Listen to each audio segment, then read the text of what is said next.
Welcome to another episode of UN Wellness. I am your host, Kern, and today we have sitting with us Garth Voisin, a men's advocate. Garth, thank you for being here, man.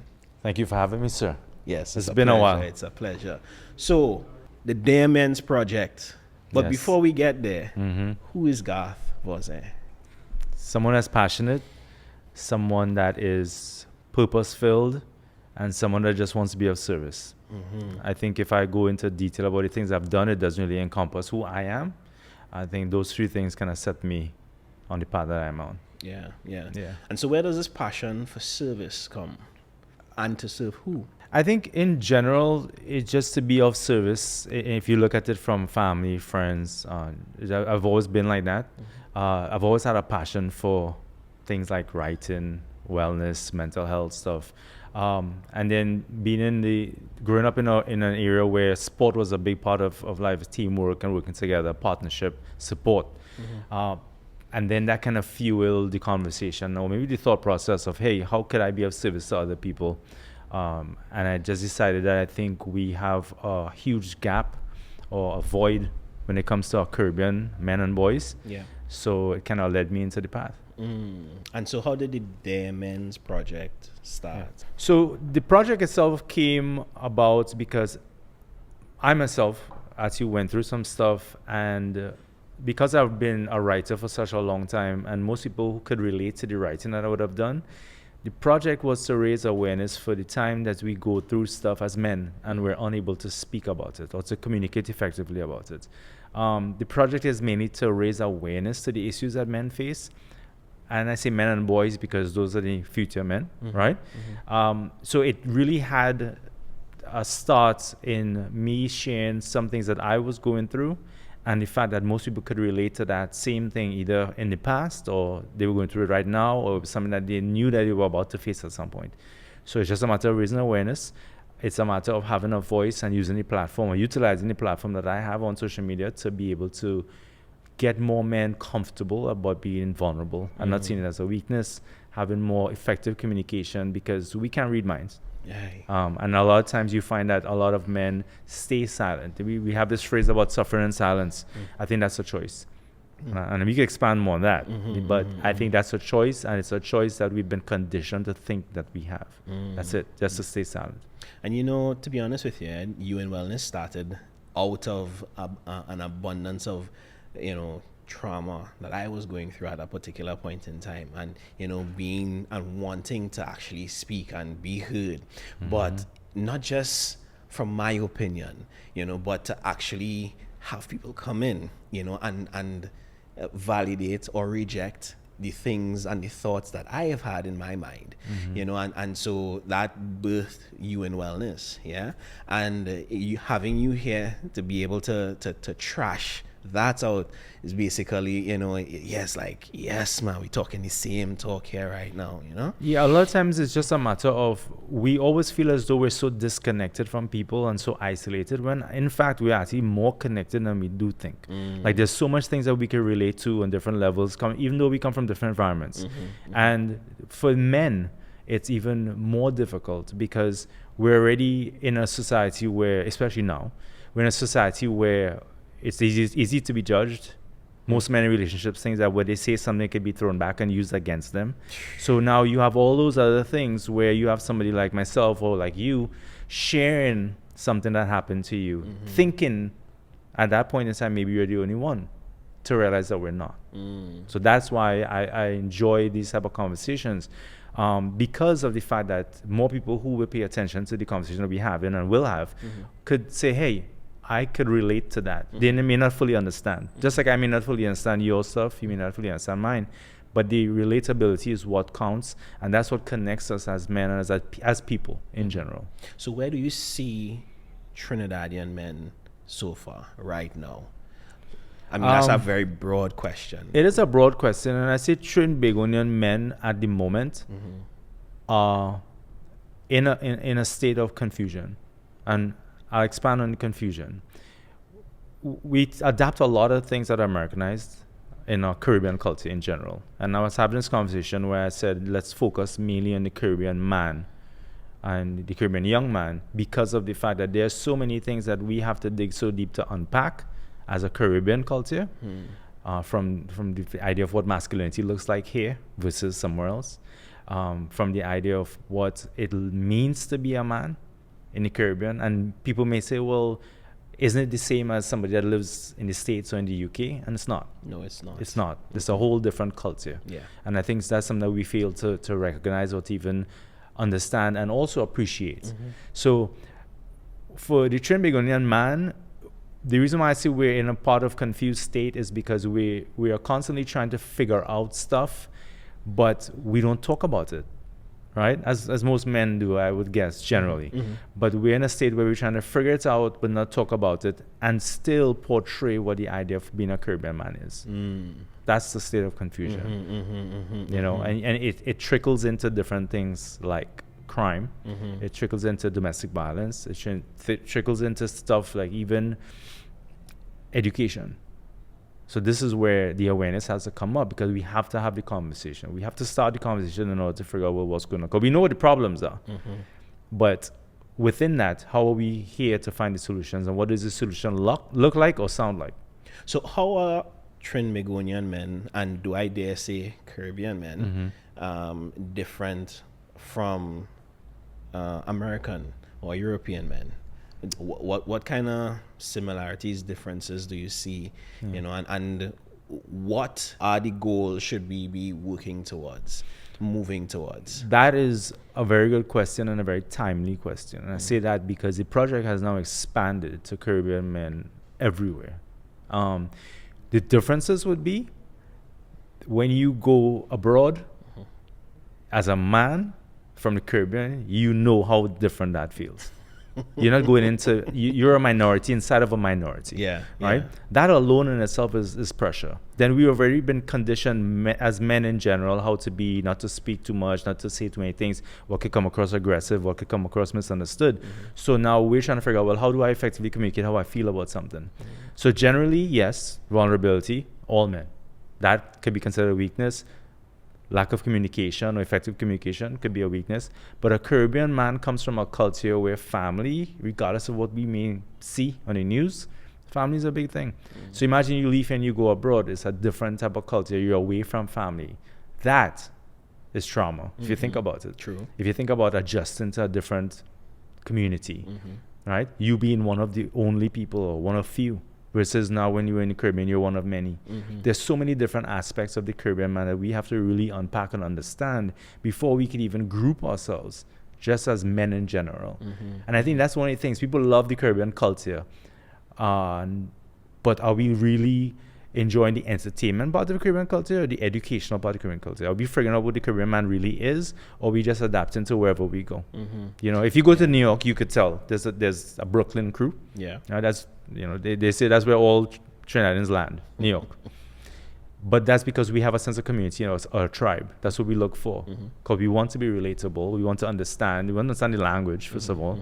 And we want that on a Sunday, my Sunday lunch doesn't look like an American Sunday lunch. It looks like our home. Yeah. You understand? Yeah. So imagine if you're in a position where you cannot even talk about that.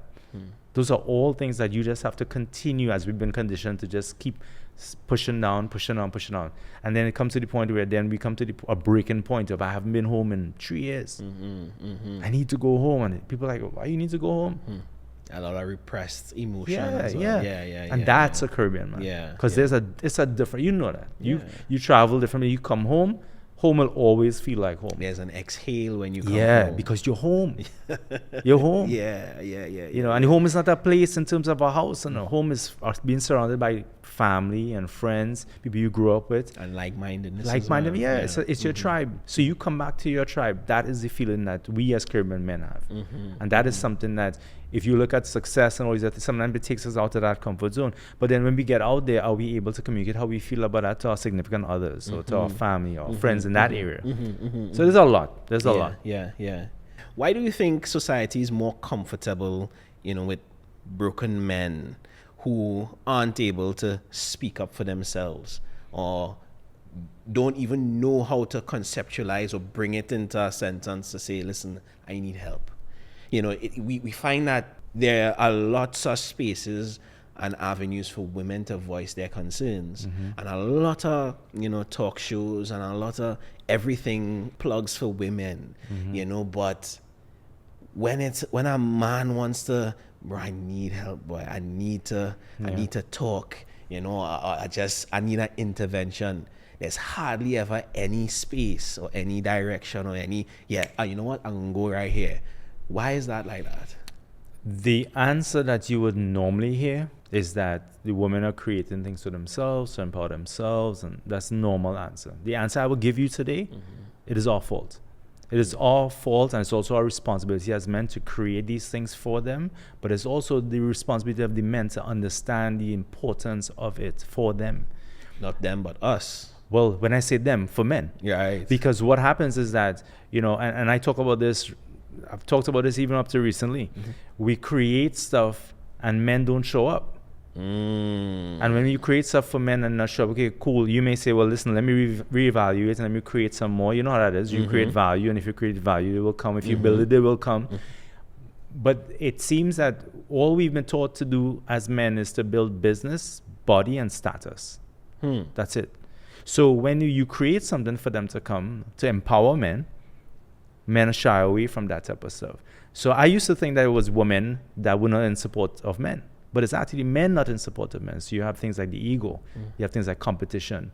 So instead of competition, we should be collaborating, especially now, right? So we have this idea that we can do it on our own, that isolation is what we need in order to progress. But it's actually just killing us slowly, because it means that when we're isolated, if you know anything about isolation, your only thoughts, those are your thoughts. So whatever your thoughts tell you in that space or in that moment, and they're not going to be all positive, that's what normally keeps you back. And then who do you talk to when you go through that phase? But God, me ain't going to talk to nobody. Me ain't going to talk to nobody just so, if I talk to somebody, that I showing my weakness. But that's where the women come in. Because now, you see, when I first started this conversation, I went straight to the men. Because I said, you know what? Let me go help the men out. Let me do this. But then I was like, okay, if I go straight to the men and I talk to the men and the men are not comfortable speaking to the people that they have around them, how does that help? So like with the project, the mantra of the project is building a bridge between Caribbean men and themselves and those who love them. You get that part? Those who love them. Because it's all about community. Nobody can do it on their own. As much as we preach that, as much as we talk about, well, I don't need this and I don't need that, in fact, we need each other. Let me stop you there, man. Listen, I want to hear this. I didn't grow up seeing my father around his brethren and them talking about the problems. Them fellas and them was drinking, them fellas was smoking and liming. Right. You understand? Me ain't going and look for nobody to sit down and talk to. Okay, so hold on. So let me ask you this. The time when you saw that, when was this? A long time ago? Yeah, it's when I was growing up. Yeah, you grew up, right? So that's a whole different generation of people, which means that the resources that they would have had would have been different. Their mindset would have been different. Yeah, but their that's roles, what I see. Hold on. But their roles would have been different. So I'm saying to you, we all have a choice to either conform to that or choose to be different. You're in a space now where everything around us is changing except us men. And when I say us men, we're still following an old narrative of what our dad used to do. Now, without even thinking about it too much, that was his space. The drinking. My dad was football, and the drinking and the smoking. So I grew up in football. So I see that. And I see how he would be around them versus how he would be at home. At home, all you do is grunting and then talking to nobody and tell your mother, go tell him. Right? Yeah. But when you're around them, it's a whole different person, because that was his group of people. That was his community, his tribe. But that is also something that has happened before. And that's our old narrative. And in order for us to survive as men and to understand what masculinity really looks like or feels like or what a man is, we have to now adopt something for us to be able to survive in today's world. But who I watching to do that? Well, that's what I'm saying. Me watching nobody else. I watching what I see growing up. But you know what the good thing is? We having this conversation today. So wait. Think about it. Yeah. You think about it. The fact that we having this conversation means that you're open to hear a different side of it. True. Or perspective. But who I had to watch? So I go and watch the Americans and them? No. I go and watch Europeans But it's a and matter them? of creating your own thing. You can create your own path. But who it is to say what a man's supposed to look like? the other men that you have to create that tribe. You have to provide that environment. In business, we find people like-minded. We go through all these workshops when it comes to bits. Same thing I talk about creating these type of workshops. You have emotional intelligence. Is that something that we teach in school for boys or girls? Well, they teach it in the girls' workshops. They teach it in women's workshops for empowerment, but not in men's workshops because they don't really show up. So when you ask, who do I look for? You have to find that same tribe. You have to find people like-minded, the same way that you would do with business. You see, business was easy for us to run to because business mean provide. Business mean I am that guy. Now, business is everybody. So the same way we adapt those other qualities in business, find the tribe of people that you could make millions with, or you could be successful and own a franchise, right? For me, it's my skincare stuff. I need to find people like that. Those are people you have to align yourself with. So we have to find some of the sameness that we would have used in the past, yes, but apply it to what we have now. I feel like this is the right time to ask, so what is a man? And because if the ideal is to look towards people who I want to be, then the definition of what and who a man is, we should understand that. Do you have a definition for that? Well, I can have a definition for what a man would be to you. I mean, I could see what my role is in terms of in my community, in my family, right? So what I do now, that to me, that's a manly quality in terms of to try to be of service, to educate, to empower. Same thing that we do with women, right? To be a mentor in my community. That's what, for me, a man would be. Your idea might be a little bit different. And that's why I said you have to understand that. But then when we talk about what masculinity is, why do we focus so much on what masculinity is, but we're not focusing on what femininity is? Why do we not focus on what a woman is versus what a man is? Because once we go what a woman is, we're like, oh, you're telling me what I'm supposed to be? So why do the same thing? So you see, the idea of a man is based on your perception of what you think you as a male, you're supposed to do. Yeah. Right? Yeah. And if we go back and say, well, this is what a man was then, okay, yes, but then this is what a woman was then. And these things have changed. So we have to constantly be in that position of adjusting and pivoting to different things, just like we do in business. Yeah. You understand? And this is what I tell you, there's a connection in everything that we do in life. So the answer of what a man is, or the masculinity conversation, or what is toxic and what is not toxic, that will be based on your perspective. You know, you mentioned something earlier about, you know, growing up and you saw your dad do these things and do that. Okay, well, do you think that was right? Would you do that going forward? Do you adapt those principles? These are all questions that you as an individual, forget man, as an individual have to decide, is that what you want to do? I'll give you a quick story. There was this discussion with this guy and these two brothers and their dad. The dad was an alcoholic, and he used to beat the kids. One brother turned out to be an alcoholic, and he beat his kids, and the other one didn't. And they asked the one that didn't, how come you didn't turn out like your dad? He said, because I saw how that affected me, and I didn't want to be that way. My brother decided to be just like that. So they both had the same dad, but made two different choices. Choice. Yeah.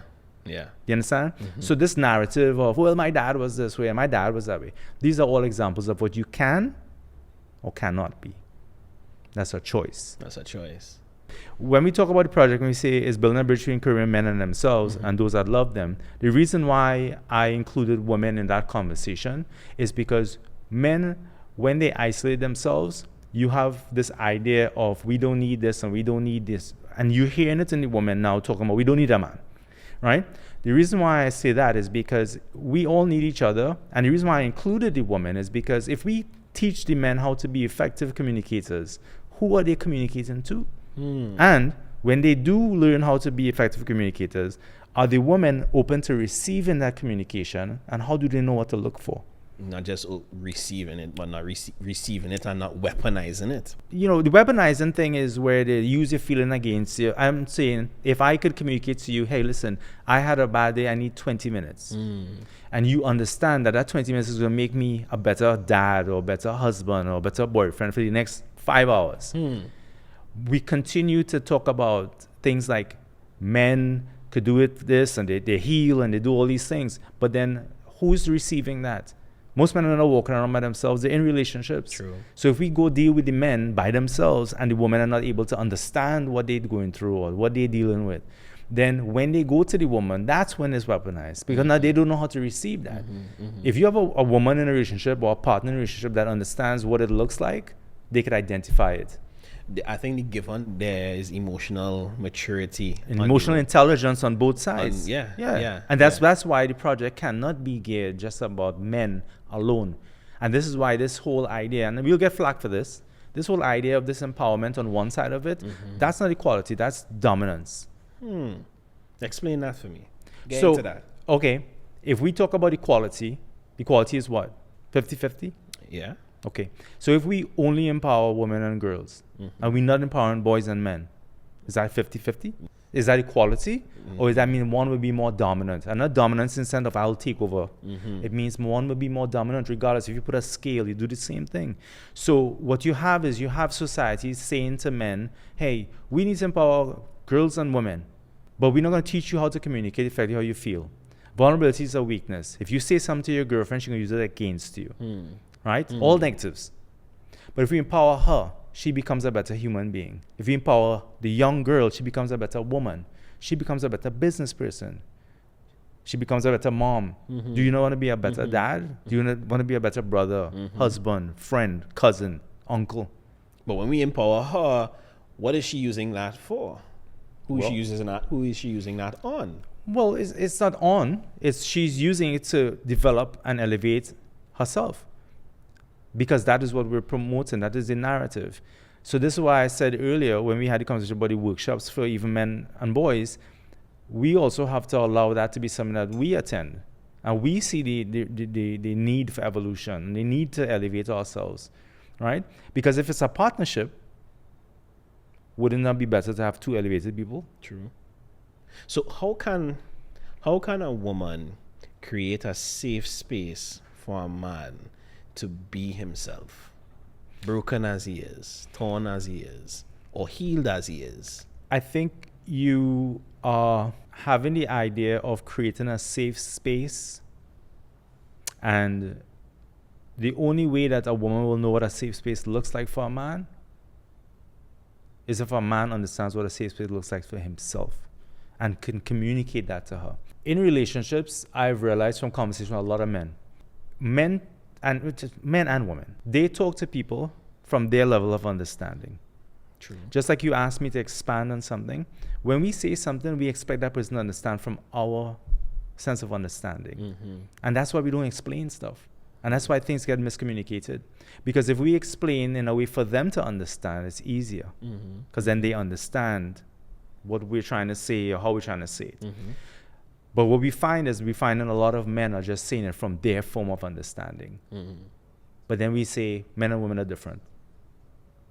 So if we say men and women are different, are we finding ways to explain to them for them to understand? I have found myself having to say more than just a one sentence, because I've had to explain it in a way for the other person to understand. And this is not just a relationship, this is business, this isn't just negotiations. This is generally. Because I have to be able to know that you understand for us to move forward. Yeah. Because if we don't move forward, you can say, okay, oh, that's how you feel? Okay, cool, I get it. I find that it's very difficult, not just difficult, if you don't have a good vocabulary in order to say the same thing in many different ways. Yeah, you find that your words hitting a wall and just bouncing off. And it sometimes becomes difficult to communicate, and then that breaks down. And then you end up using force to try and communicate. When you say you mean men. Right. Yeah. Not well. Well. Yes. I mean. Let me put myself in there too. Yeah. Because I do find myself, when people don't understand things, it's like, how do you not get this? Yeah. Get it. Well, why is it frustrating? Because you don't get it. Because you're saying it about how you feel. Yeah. Are you saying it for them to understand from their point of understanding? Well, not really, because no. you're to the point of expressing how you feel. But if you express how you feel, you know how you feel. Yeah, but I don't need to turn myself around to express it to them in such a way that they understand. I know I want to tell them what I feel. What I feel is what I feel, and you all should know what I feel. They should know what they you should. Feel. Okay. Yeah. Yeah. So why am I wrong with that? Well, because it comes right back down to reading somebody's mind. You see, I did this in the past where I would really defend the men. Kern, I will really defend the men. And I realized that it's not a matter of defending one or the other. Mm-hmm. It's a matter of figuring out how do we bridge that gap. Because there have been times that I literally would travel 10 hours, and that's 5 hours plus a layover, plus a little 2 hours to wait to board the next 5 hours, right? So 10 plus 12 hours. And when you get to where you're going, they expect, like, you just got up. Yeah. They expect you to be fresh. Yeah. Right? So now I had to explain to them, hey, I am exhausted. Yeah. And for me to be a better me, I need maybe a half an hour just to kind of chill, just to chill out, just to kind of catch myself, right? Because this was how the flight was, and now they have a better understanding. But my first sentence was like, yo, I need 30 minutes, or no? I need 30 minutes, straight off. But it's only when I realized that I was causing the problem for myself. And this is why I'm saying, from conversations with men, a lot of men are frustrated because the first sentence didn't make the impact. Just give me a chance. Oh gosh. And then what happens? You get a chance. You get 2, 3, 4, 5, 6 chances. They leave, they're gone. Yeah. And then you want to know, oh, you don't understand me. Yeah. All you always so, all they getting on so, all you always, all they see I come home, it's a hot day I walk out. Nobody will care about me. You don't care about me. You ain't gonna bring my glass of water. Because in your mind, you wanted a glass of water, but you didn't say nothing. But you want the water to get there. You see, this is what I'm saying.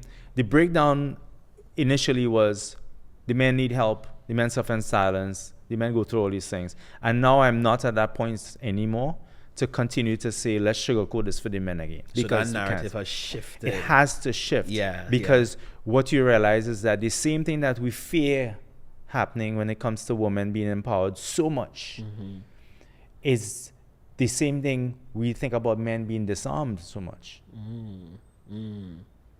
I see, yeah. Do you understand? I feel it. So when we talk about the scale and we talk about equality and what's dominance and what's dominance, it's like you're arm in one and disarm in one. But the thing is, we both have the same choice. So how do we raise our boys to be emotionally intelligent and to be equipped in such a way that they're able to verbalize their feelings as accurately as we need them to describe? One of the big disadvantages in today's society and is the lack of men in homes in general. When I mean men, I don't mean fathers alone. Yeah. I mean mentors. I mean people who you have good relationships with, the uncles, all these type of people. And a lot of that comes down to community. We have lost the idea of what a community looks like in the Caribbean, even in the Caribbean. We've lost that. And when I say community, I mean, where's the guy that you know who you used to talk to, the old fellow who used to pass and say something like, hey, you used to run for Trinidad, or you used to play football for the Trinidad team, or you used to play football for cricket or whatever. We don't have that anymore, right? Most people are inside, nobody will be outside. So we've taken away the youth from the youth. We've taken away the outside experiences. We've taken away the guy who's the old man in the area that we used to watch and say, now he mad, are you crazy? You're like, what gonna do? We take away that. So we have no more community. We have no more mentorship, right? And this brings me to another point. And I'll say this, before I say that, I will say this. I have learned a lot from my sister in terms of, it has led me to write 3 books from journaling based on the fact that she showed me, hey, write your thoughts down because you're a little bit too aggressive. But would you say that the community has disappeared or the community has become larger? What do you mean? So, with the advent of social media and whatnot and technology, our communities have grown significantly. Well, that's a social community. And I don't necessarily need to be outside for somebody to mentor me. I could do that right in my bed. Well, that's a social community. And the reason why I say community, I mean community where if you give trouble as a young child come from school and the lady who lives down the street see you and tell your mother you're in trouble, right? You see, the community aspect of it cannot be behind a screen. There's nothing about that community. And yes, mentorship could happen. I mean, we do it all the time. But this is where I was going to tell you about the stuff with the workshops. We create workshops for girls and women. We put them in a space for mentorship, right? We help them to evolve to be better girls and women. why are we not doing that for the boys? You talk about the boys. Yeah. Why are we not? Because, okay, you're right. The community has no longer, the community, let's say it doesn't exist how it would years ago. Right. So now you have a way to create a community. You talk about mentorship, so you can create a community online, right? For mentorship. When is the last time you've seen a workshop for boys that has to do with mentorship? And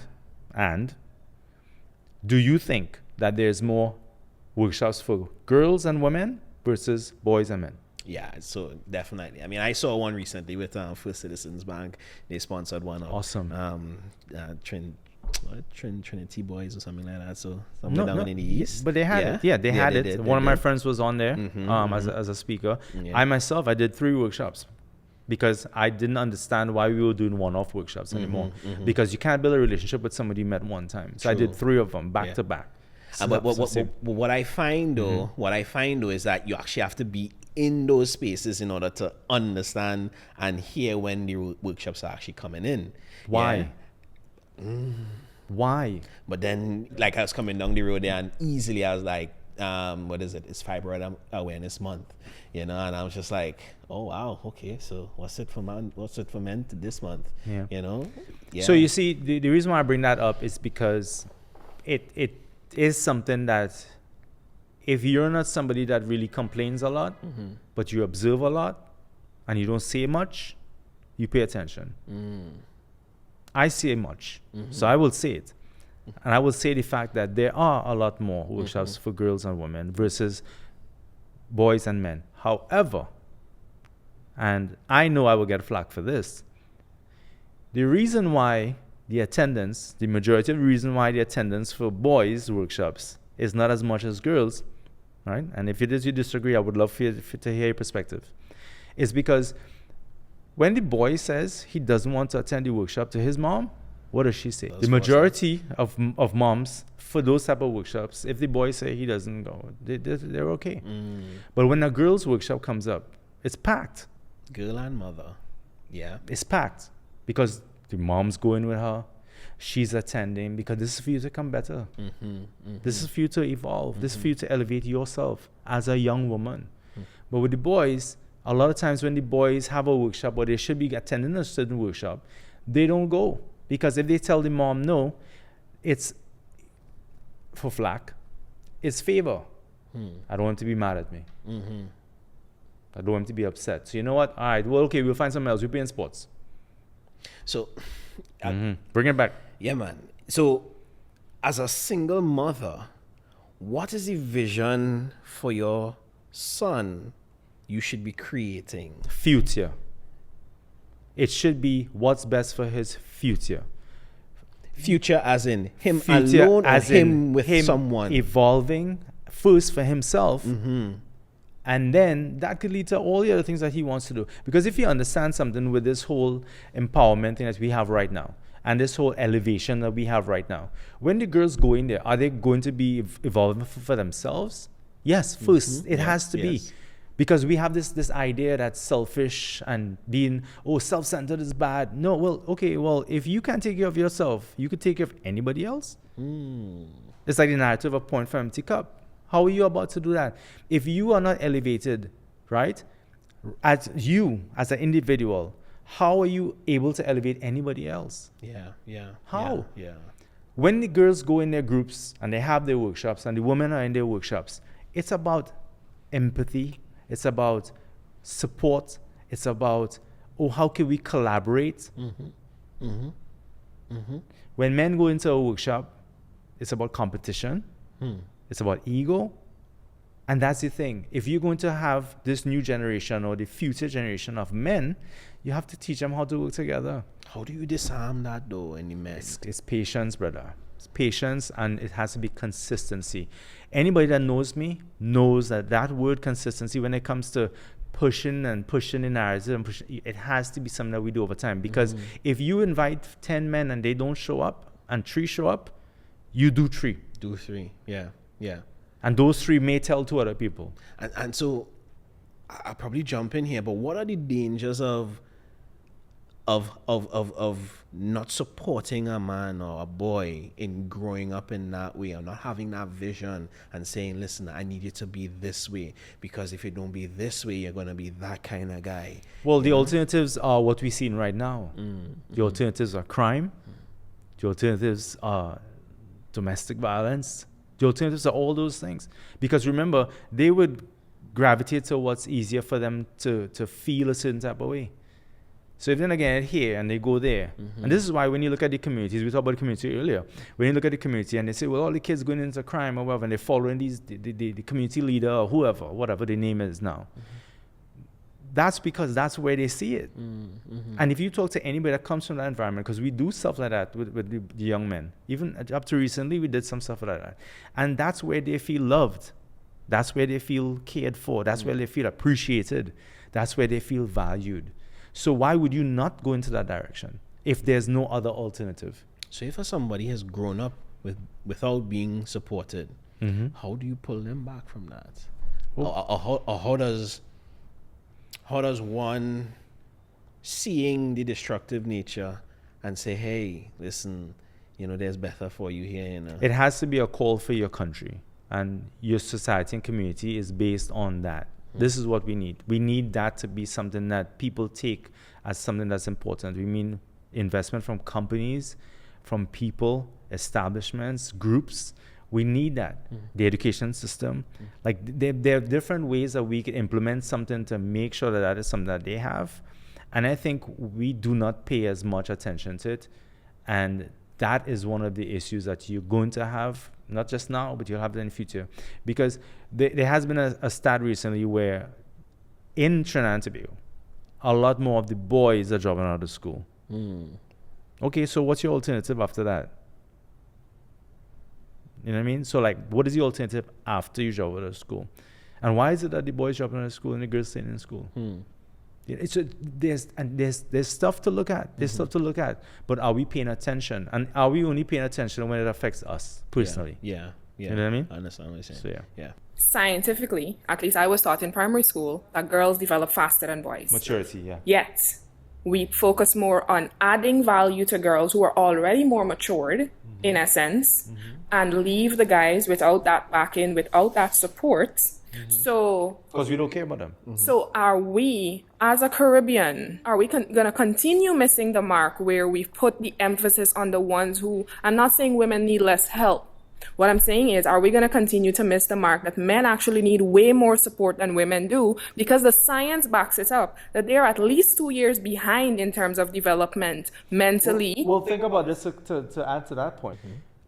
If you look at it where the girl matures faster than the boy generally, right? That's the science-based, right? Yeah. And you look at the fact that there are different traits that girls and women have already in terms of support and empathy and that kind of stuff.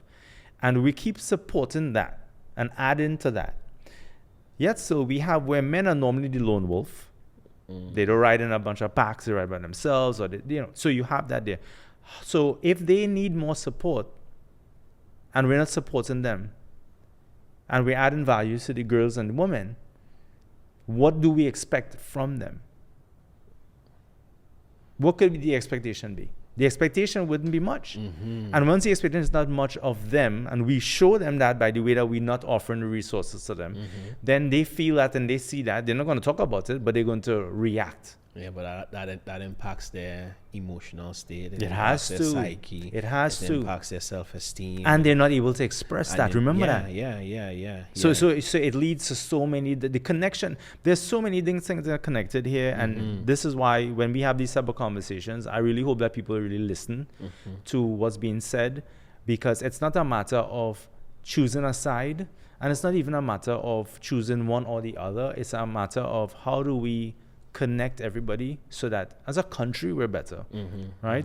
As a country we're more developed and we have a lot more understanding of what it looks like here to be on a level of progress. I mean, as I think about it, I'm trying to figure out when did this movement about let's empower women started. I mean, started years ago. And it started years ago, but it's within my lifetime though. Like to me, it seems like it was just like about 10 or 15 years that, this heavy womanist, feminist vibe just, let's empower the women, let's empower the girls and whatnot. And I don't recall a heavy thrust or push for men to be a better man. This is what you need to do in order to, become the best you that you could become. Well, it is also because the idea or the perspective of society is that men have always had it. They've always had the advantage because they were the provider and the protector from before, that they have always had things given to them, right? If you go back into how that movement actually started and why it started, that will tell you the whole idea of why it is where it is now. But the thing with this is that the same way that they have that support group, that's the group that they've been pushing with, right? And you see, it does play on a strength that they have, which I think is smart. I think it's smart. I think it's something that they should do. Because I do believe in making life better for everybody. However, when you look at how the movement has gone, it has left men behind. And the men, again, I keep saying, I'm not going to keep saying, well, the men are this and the disadvantage. No, because they're not saying anything about it, right? Because they've already been conditioned not to talk about how they feel about stuff, not to share how they think. So if a man comes out here, he's normally the one that they will isolate.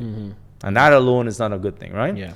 But you continue to push the movement because, one, the movement will grow because they already have support within there. And then they show up for one another. You understand? And that's why I keep saying men need to start showing up for each other. Themselves. Because if they don't show up for each other and themselves, then what do you expect?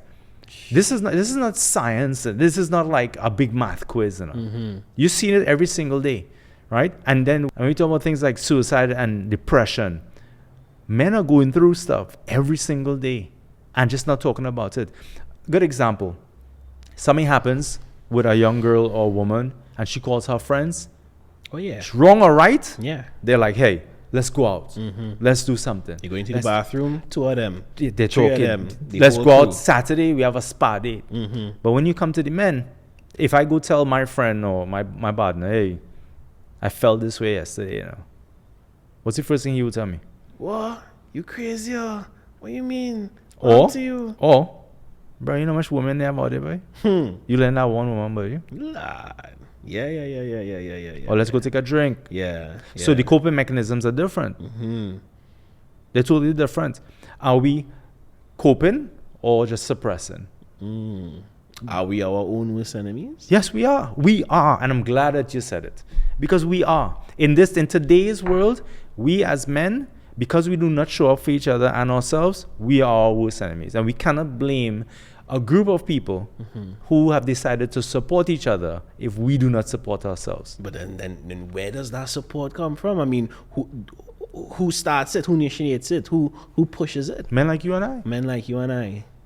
It has to start somewhere. No, I'll tell you right now, if you and I are going to start something like that, we're going to be isolated. Because they're going to be the man that says, I don't need that. Yeah. I don't need that. That's because, remember, we're not acknowledging that we have a problem in the first place. So why find a solution to something that we don't have? That doesn't exist. I mean, if I'm making money, if my children good, if my wife good, what else do I need to do? And you know what? You're right. If you're making money and your wife good, and your children good, you don't need to do anything else. Do I need more development from that? No, because we've been conditioned to build business, body, and status. That's what you just said. You just said it. Yeah. So if you just said it, that is what you know. So how do we now break away from that narrative, right? But then that's where everybody else comes in. That's where your partner comes in. That's where the wife, the girlfriend comes in. That's where the community comes in. To tell you as a man, and I will tell you as a man, you are more valuable than just a protector and a provider. Much more valuable, right? We need you around to talk to the other kids who are coming up. We need you around to share your examples of what you saw your dad do and what you won't do that your dad did. Because I know you're doing stuff that your dad didn't do. Oh, yeah, man. Yeah. Because you would be successful if you wouldn't, if you were to continue that cycle. So the idea of this is to build the community and to build the conversation. we have to be consistent. You hear the 3 C's? Community, conversation, and consistency. Without that, we'll be left behind. I've had lots of conversations with men who say if there's a female moderator, they're not going to be on a conversation. But you have to understand something. We need her, right? I need my mother to come and ask me different questions to figure out, because my father not going to tell me. Good example. Yeah. My mom came and asked me if I was okay. She said, you okay? You look stressed. You look tired. I understand we're going on with the project. I know sometimes it'd be stressful. Your father was telling me he wanted to know if he was okay. I said, so why he didn't come and ask me? Wow. You understand? Yeah. Now, again, nothing against that and that way, because that is what we have been used to. The vessel has always been the mother. True. Do you think that if that message was delivered differently, that I would have felt different? Do you think if my dad came and said, hey, I realize you're doing real work, you're on the ground, you're going to all these things, these functions, you're trying to help the communities, are you okay? Again, chills right now. That message would have came across different to me than my mother telling me. And nothing against my mother, because she's always been the one telling me. But that's what we grew up under. We grew up under pass the message on to pass the message on. So which means we lose the level of sincerity every time it goes to another messenger. Yeah. You understand? Yeah. I think what has happened is that, men's greatest strength has turned on them. Because his role is what? Or was what? What was his role? To protect. Yes. So he cannot be. Yeah. By definition. Weak. Wow. Do you understand? And to show concern is weakness. Wow. Because then there's a chink in your armor. Do you understand? So if you come to me and you say, hey, son, you okay? I'm like, what are you asking? Oh, because are you okay? When you were saying that, right? And I'm saying, but if my dad come and ask me if I okay, I not going and let down my guard for him. Why? Because he's a man just like you. All you're missing is just to beat your chest. Yeah. He's a man, daddy. You grew me to be a man. I'm good. But really and truly, under pressure. Well, the first line of defense for us, so the first sentence is, I'm good.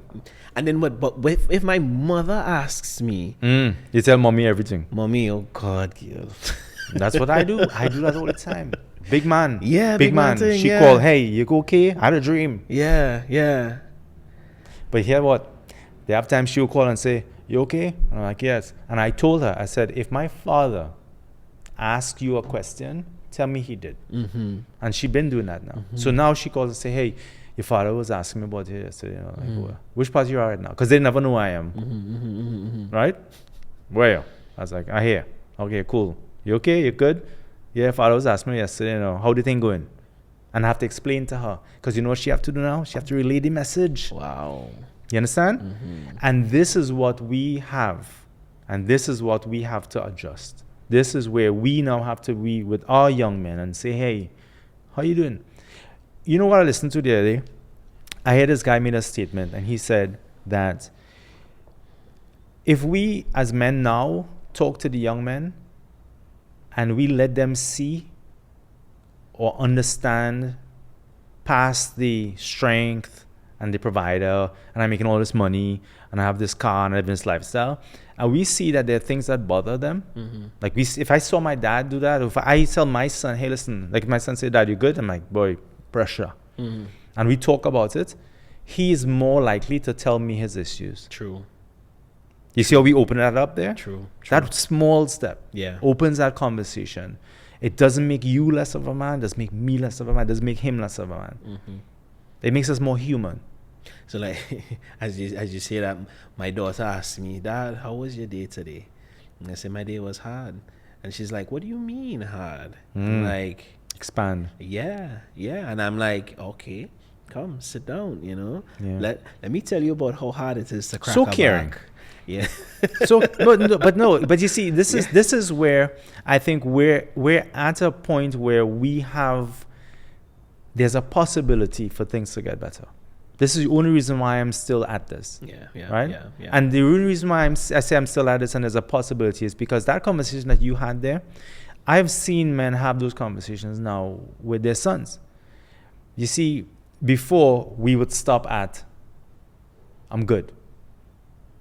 And once you have the conversation, and you see where it's important that you have two parts of the conversation, right? Dad, how was your day? It was hard. Okay. Where's the conversation going? Are you able to unpack your day? No. So this is where everybody comes in. This is where everybody comes in. So when I get my nieces from school and I say, hey, how was your day? I say, it was good. Well, what was good about it? Tell me how it was. And then after we talk about their day, you know what they ask me? How was your day? How was yours? And then I feel better to talk about it. But why do we think that vulnerability is such a weakness?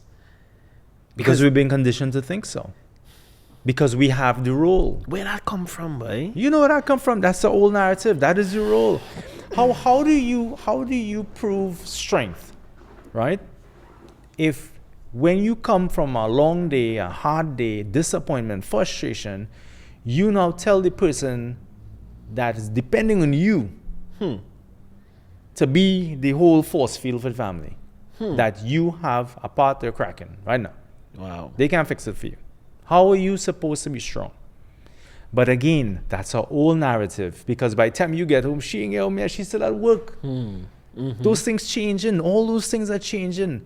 So we still going like, okay, and you know, you said that right about vulnerability. I will take you down something that's more my expertise when it comes to physical fitness. I heard a conversation. I'm not going to say who, but I heard a conversation. And they asked the guy, so what's one of the things that hampers your health and wellness? And he said, well, you know, I have to work and I take care of my family. And I was like, what year you living in, brother? Because I know she have a job. I know she working. So is that your excuse for not taking care of yourself? That you have to take care of your family and your kids? If you're a single parent, all power to you, I get it. Yeah. But if you have a relationship, that's not an excuse. And that's where I focus on the health part of it, because you cannot tell me you don't have time to prioritize for yourself. An hour. You know, I was telling somebody that recently, you know, that in order for me to be a better person for them, you know, I need to figure out my time a little bit better. Time management. Yeah, because when I figure out my time for myself, what then happens is that I'm a better person for you. I'm a better person. What's something that you could associate that what you just said with for men in the past? What's something that they would have used for that? I go by the ram shop or I sit down in the toilet and... Well, a man cave. Yeah. Right? Yeah. Because that's where I have time for myself. I play my games. I do all... Okay, cool. So this is the point that we're trying to get across to the men. The idea or the old narrative of work until you're just totally depleted for your family and all this other stuff, that is no longer your only role or option. Yeah. Because we talked about what earlier? Choice. Yeah.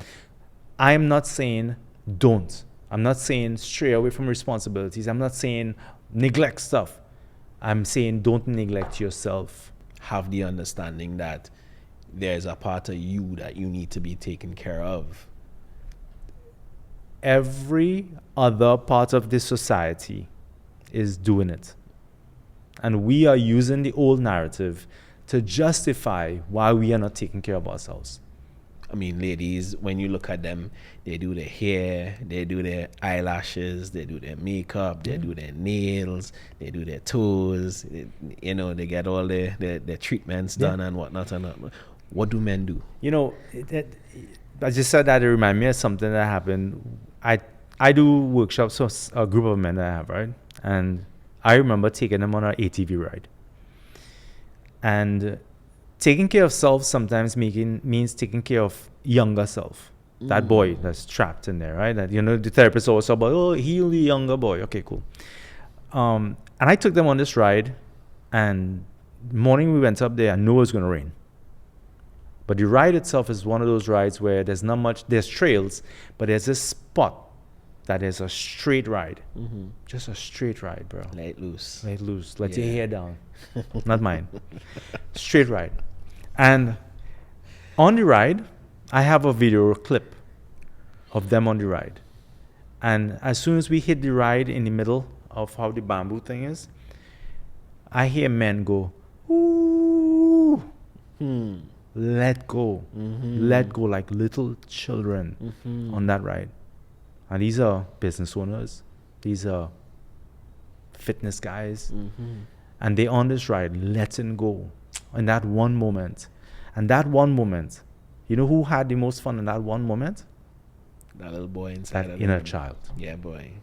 Yeah. And those are things that we don't do. We don't go outside. We don't go do activities. We always do activities where everything involves alcohol and smoking and partying.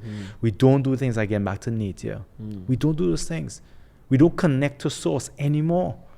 When you're in the street and you're running barefooted, you're connected to source. When you're playing in the sand and the dirt, you're connected to source. When you go on the beach and do flips, connected to source, the water. That day made me understand why I do what I do. See, Because that day I heard these grown men release their inner child. release their energy. And when we finished talk, you know what they say? They say, boy, let's go back. Yeah. And I was like, what happened? It's like, nah, that felt real good. Yeah, yeah. Because you're able to revive. Nobody There's an calling you, energy. nobody in texting you, There's no a- expectation. You're just Yeah. riding. Yeah. And they had fun. Yeah. And they had fun. When's the last time you had fun? Something that men are not conditioned to do. Because why? Once you get to that point, you don't have that luxury. Yeah. That. Because what you have to do? Wait. What's the narrative now? Hold on, partner. Huh? You Luxury? You hear what you just said? Oh, okay. Fun is a Luxury, yeah. for a man. Let that sink in. Because you see, again, we following our old, I'll keep saying it until we get it to somebody who listening. We following an old narrative for modern day. And it is killing us. We're not able to enjoy life anymore. That's true. Right? We're not living life. We exist in every single day with the old narrative of I am here to do this and that only. We are more than that. Men are more than that. You know, I had a thought recently and I was just like working and I'm like, why am I doing this? I mean, I know why I'm doing it, you know, but why am I doing it? Man, I feel like I just scale this thing whole all the way back and just jump on a plane and just, you know, every month just jump on a plane and go somewhere, you know? You know what? If you look at success, right, and you go into the success part of it, you look at success and you look at a lot of successful people, like really successful people, not the Instagram success. They run, they hike, they snowboard, they out in nature doing trails, they bike, and they have all the money in the world, and they have a big job, big title, but you find them running. If you really pay attention to life, it gives you the answers, you know. True. Those are the people who now all of a sudden they want to do yoga. All of a sudden they want to grasp that energy back into the source. They want to get all these things, and these are successful people. The same ones that you and I are looking at and saying, "Oh, look at what they do, and we love that, and the luxury trips and the yacht and all that stuff." That which is social media. The real success is being able to do things when you want, to find time for yourself, enjoy luxury with family and friends, and enjoy that. Yeah. And those people who are truly successful, they always realize later down in life, because they already gave it to the game, this is what makes me feel better. See. That's why they last longer. You understand? Yeah, yeah. Because burnout is real, Yeah, it is. It right? is. And there's something that we didn't talk about when it comes to men, and you talk about why you're doing this, right? Do you think that you're depressed? That's an interesting question. I gave you a preview into something I'm about to dive into in August, but I'll ask you a question. Do you think that you're depressed? I don't think so. Why not? What is depression? What would fit a depression? somebody being depressed. I don't think I'm depressed. Okay, well, tell me what that looks like. And I don't know what that looks like. When you hear that somebody's depressed, what do you think? You usually think somebody in a dark room, lights off, to themselves, no melancholic. want to do anything. Yeah. Okay. Do you know that there's something called functional depression? I know that, yes. I suffer from high function depression. Me. You know why? I do everything every day, travel everywhere, have these conversations. And there's a point in time where I have to realize, hey, time to reset. Time to take care of you. Time to take care of you. Huh. You know what? You know what? You want to change your answer? Yeah, I'll change my answer. Because I actually realized that I was that way very recently. Yeah. Very, very recently. You know, and I felt like the pressure was just too much. Yeah. You ever hear the saying about learn when to rest, not quit? So you have a lot of men going through that. Yeah. Every single day. But then there's some men who can't come off the wheel. You know why? Commitments. Okay. If you go back into the therapy part of it, that's the young boy that's trying to prove himself up to now. Wow. Bad things to take care of, man. Children to go to school. Wife. No, that's responsibility. Wife leaving me. Okay. She most likely will find somebody else. I just don't understand. I just don't understand how we, and I say as men, feel that we are our best selves if we do not take care of ourselves. I don't understand that. Because if we're not taking care of ourselves and our best selves, how can we be best for anybody else? Wow. How are we so lost in this idea of, all right, you know what? Like, I just going to deplete myself. I'm on 20%. Everybody else is on 100. But I'm being my best self. I don't understand that. Right? And this is a general thing. So it's not just Caribbean. Yeah. This is general. Yeah. You know, and that's why I say for us, Caribbean wise, if we were to dive into Caribbean wise, we are distracted often. We distract ourselves from every issue. Listen to me, man. Every issue. You see between November and March, I hate it. Why? Oh gosh, man. You're not a carnival boost? No, I'm not. Really? Wow, really? I met somebody like me. Strange enough, because like, oh, you don't do carnival thing. Yeah. I had it on my bucket list one time to do a costume, model for a costume. Yeah. I did that years ago. Just to do it. Like somebody invited me to a band launch, and I was just like, I've never been to. Really? Never been to a fete, never been to, and I'm just like, I could probably do a band launch, like, what does that look like, But between November and March, nothing gets done. That's a strong statement, brother. You sure you want to say that? Yeah, I'm saying it. Okay, so I'm going to trump what you just said. You are right. I know I'm right. Between those times, yeah, sir, between those times, for some reason, it seems like we just forget all the other important things.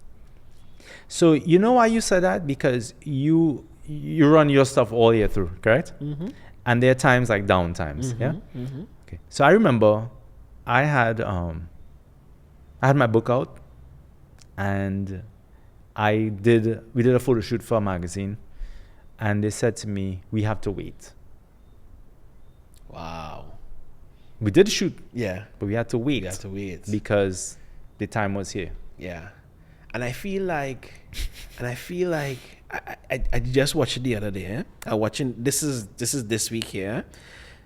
November to March. But then what we working towards is another November to March, because guess what? In August, June, July, August, we're preparing for next year. November to March again. And I'm like, wait, that's what we're really working towards? Yeah. So a Caribbean culture then. I mean, I'm not knocking it, you know. I mean, it's But you an can't. I mean, industry I don't and knock it. It is what it is. I went to a couple of things that I normally wouldn't go to, and people see me out. They're like, "Wait, now you come out." So I understand what you're saying. Yeah. I also understand what you're saying in terms of it's like, okay, it's like when I try to reach out to somebody about some of these men's stuff, and there's 2 holidays back to back. If I don't message you by Wednesday lunchtime, I'm not going to hear from you until next week Monday. Or maybe Tuesday. And then as a society, are we like, what is it? What we doing? What we doing as a society? Do you think that impacts men? Like you think yeah? So I agree with you that between those months, a lot of stuff seems like it's either on slow or on pause. But do you think that you, as a man, with the responsibility that you have, do you think that the reason why those months bother you, or dislike or hate those months because of how the country is, do you think it's because that's how you hide the way that you deal with your functional depression? Because now you have nothing to do really, right? Now it's not as busy. Because remember, busy is what you have to use to utilize that time. What you saying, man? Like you want me to reach across the table, or? Well, you can come across, you might be able to go back, right? But I think the reason why I ask you that too is because do you think that is also attached to the role or what we think the role of a man is? Because you're a business person, so therefore. You know, I never thought about it like that. You know, like within that November to March, there's a lot less to do from where I'm concerned, and so now I have to deal with me. You know, if I'm operating at 80-90% for the rest of the year, come November, March, that drops to like 70-60%. So I have capacity now that's just dwindling there, and like, okay, so twiddling my thumbs. Maybe some self-reflection. Yeah. Maybe some accountability. So I'm also like that. If you're being transparent, I'm the same way. So when the holidays hit, I get frustrated because I like to be productive, but I don't think it's really productive. So I've had to learn me so much now, where I have to acknowledge and understand, hey, this is a problem. Because there was a time where I was so frustrated because I would be like, wait a minute, do I have a holiday Thursday and Friday? Gosh, man. Really? So we had to wait till Tuesday? Yeah. So what am I supposed to do between those days? Right? I already creating these things in my head. I have these things. How am I supposed to? So I think it's a matter of understanding you as the individual, but I think a lot of men go through that, and not just holidays, but a lot of times we engulf ourselves, or we drown ourselves in productivity as an escape from our reality. Or a distraction. Well, that's what the country is, eh? Culturally, we like to be distracted and entertained, which is a form of distraction. You understand? Yeah. So sometimes if we dig deeper, we find it. Wow. And you get me to open up and say, I concur. Man, I want to thank you so much for coming on. I want to thank you so much for your time and your insight, you know. Definitely us men need to take care of us. Yes. And we need to show up for us a little bit more, you know, and we need to be a little bit more caring for us and show love to us. Yeah. I mean, for us to be the men that we really want to be. And I really want to thank you for taking the time and spending the time with us on UN Wellness, man. And the UN Wellness is really geared towards men wellness, huh?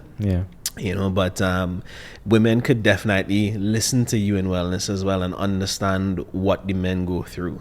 And you know, like you say, you can't speak to one group alone. You have to speak to both. And I don't want us to get that message across where they feel like that. I feel like we have to understand community involves everybody. And the stronger we build the community is the stronger we build the country. Yeah, man. Garth, thank you so much, man. Thank you. Appreciate you. You're watching UN Wellness. I'm your host, Kern Roberts, and we're sitting here with Garth Voisin, a men's activist and founder of the Dare Men's Project.